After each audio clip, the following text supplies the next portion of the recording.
Brasileiros que trabalham em embaixadas no Brasil devem ser submetidos à consolidação das leis do trabalho, a CLT. Mas algumas vezes esse direito não é respeitado e o caso vai parar na justiça. Walter trabalhou por 5 anos como vigia numa embaixada aqui no Brasil. Ele fala que teve vários direitos violados e levou o caso à justiça. Ele teve o vínculo e direitos trabalhistas com a embaixada reconhecidos pelo Tribunal Superior do Trabalho e aguarda o cumprimento da decisão. A carteira não era assinada, era um contrato. Eles davam um valor X. Então, eu gastava mais, porque eu fazia o sentido contrário dos ônibus. Os ônibus vêm de manhã cedo da Planaltina, eu estava indo da Planaltina, eu pagava 2 ônibus. Na questão do vale alimentício, era junto com aquele salário fixo. Então eu não comia. Muitas vezes eu pedia, estava com R$2, pedia para aquele pessoal que faz caminhada no Lago Sul. Muita gente cansou de comprar pão para mim, R$2 de pão, eu me alimentava de pão.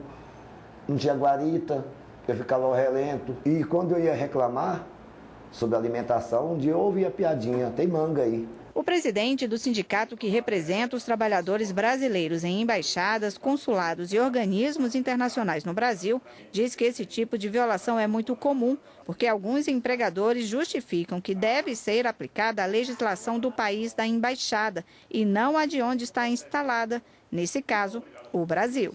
Sempre houve denúncia. Infelizmente, nem todos denunciam o que deveria denunciar. A maioria dos trabalhadores não comparece ao sindicato com medo também de perder seu emprego. Este advogado explica que, apesar de a embaixada ser território estrangeiro, não há dúvida de que devem ser aplicadas as normas legais brasileiras, porque é onde as embaixadas estão situadas. A jurisprudência em relação a este aspecto já é pacífica, no sentido de que os contratos de trabalho celebrados entre embaixadas e trabalhadores brasileiros para trabalharem no Brasil são submetidos à legislação trabalhista brasileira. Diante dessa confusão de qual direito aplicar na relação trabalhista, se o internacional ou o brasileiro, é que o trabalhador se vê numa situação difícil na hora de requerer seus direitos na justiça.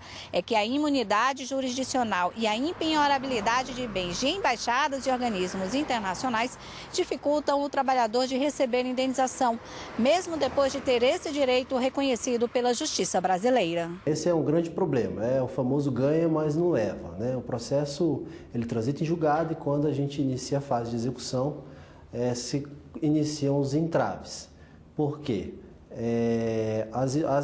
Os organismos internacionais, as embaixadas, gozam de imunidade de jurisdição, que, para o caso das embaixadas, a Justiça do Trabalho já tem relativizado essa imunidade, no sentido de permitir a penhora de bens que não necessariamente se destinam à execução das atividades da embaixada propriamente dita. É o caso de obras de artes, veículos eventualmente que não são utilizados pelo embaixador.